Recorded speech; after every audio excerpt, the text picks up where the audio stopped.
Welcome to Inside Kimmel. I'm Charlie Kimmel. Today we're going to talk about onboarding. Traditionally, what's been thought of as onboarding is give or take about the first 2 weeks of a person's employment at a company. I think that's short-sighted. What we see in the industry, those companies that are successful in transitioning people into their company, look at onboarding as a longer process. So we're going to look at 3 phases. We're going to look at hiring, that phase from acceptance to start date. Then what we would call traditionally onboarding, their first 2 weeks of employment. And then we'll talk a little bit about integration and the importance of the first 6 months that somebody's at a company. So the first step in successfully onboarding somebody into your company or into a company is the hiring phase from acceptance to start date. The important thing to remember and the critical thing to remember about this period of time, and we recommend it be 2 weeks, is when your new employee is the most vulnerable they're going to be throughout the process. They're vulnerable to counteroffers and offers from other employers. The reason for this is changing jobs is one of the most stressful things that a person can go through in their life. The first most stressful thing is the death of a loved one. The second is a divorce that's not of your choosing. And the third one is changing jobs. It's the only one we actually choose to do. And in these circumstances, you're going into, your new employees going into work each day surrounded by people who they like, they've befriended, and the company wants them to stay.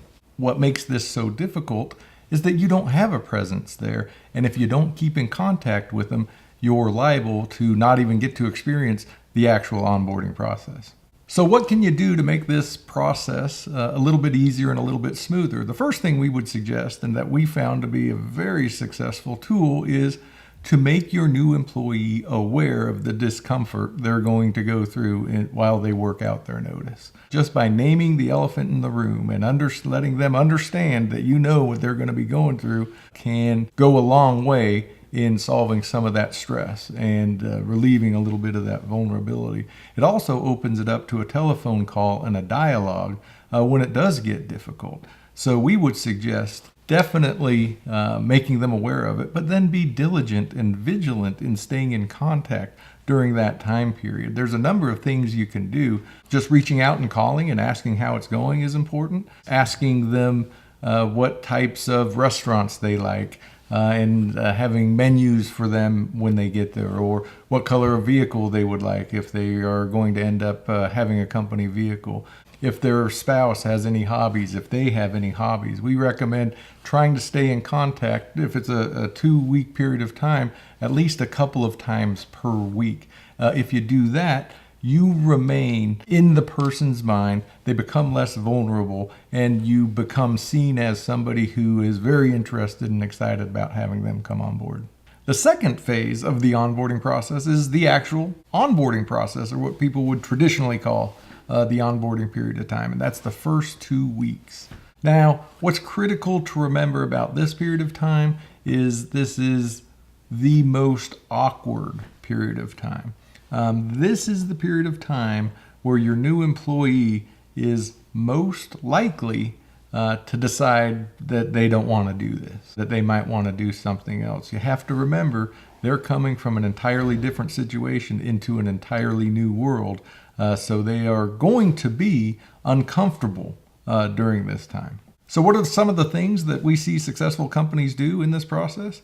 Well, the first thing again is make sure your new employee is aware that this is going to be an awkward time. So once it's named and they feel uncomfortable, there's some comfort in that. And we've seen that to be very successful. So the second goal is to make it a little bit less awkward. What you're trying to do is make them feel at home. We would recommend strongly engaging the family. Do whatever you can to engage the family. If you're having a company picnic, make sure the family is invited. Ask your new employee the birthdays of all of your children or graduation dates so you can be sure to send cards. Find out what the spouse does for a living and see if there's anything you can do to help them network. Contact a realtor for them. Take the new employee out to lunch. Take the whole family out to dinner. Send a gift card home with the new employee so that they can take their family out to dinner. Anything you can do to stay in contact to make it less Uncomfortable is going to be critical during this time period. The most important thing that you can do is to make sure you check in every single day. Maybe even twice a day wouldn't be too much during this period of time. And the third and final phase of the onboarding process, or the extended onboarding process, is integration. And this would be the first 6 months of a person's employment with a company. We call it integration because we have seen that after 6 months, somebody's conclusion is drawn about the company, good or bad.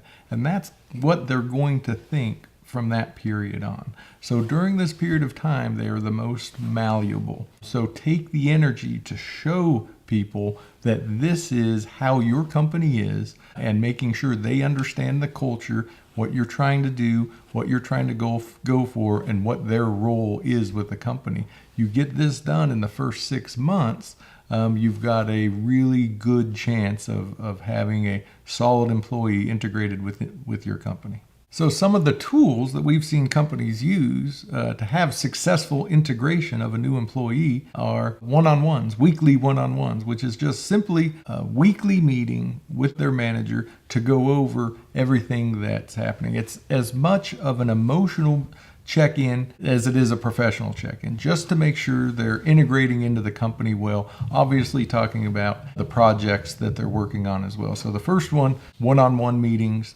weekly at a minimum with the new employee for the first 6 months. The second thing would be some special projects. Engage them in a way that is a little bit different, that shows that you have trust in them and shows that you are excited about having them and they are a vital part of the company, because that's what we're trying to do is get the new employees excited about working here. Nothing excites folks more that we've seen is trust and faith in their ability to do something, and working with them on a special project with the company.